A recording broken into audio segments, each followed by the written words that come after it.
अक्टूबर का जाहिर है उसमें जो जिस तरह से वो किए गए उसके और रिजल्ट ओरिएंटेड नहीं थे वो।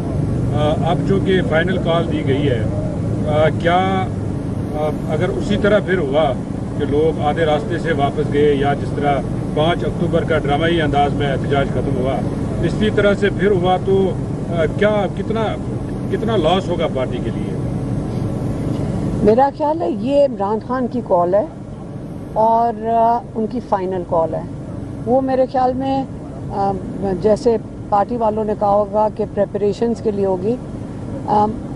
हमारा पाकिस्तान के लिए भी, हम अगर फैमिली खड़ी है, हम पाकिस्तान के लिए उनके अपने भाई के साथ पाकिस्तानी हैं और हम पाकिस्तान के लिए बिल्कुल साथ उनके साथ शामिल हैं। लेकिन हमारा जो हमारा दिल और मेरे ख्याल में पाकिस्तानियों का भी दिल है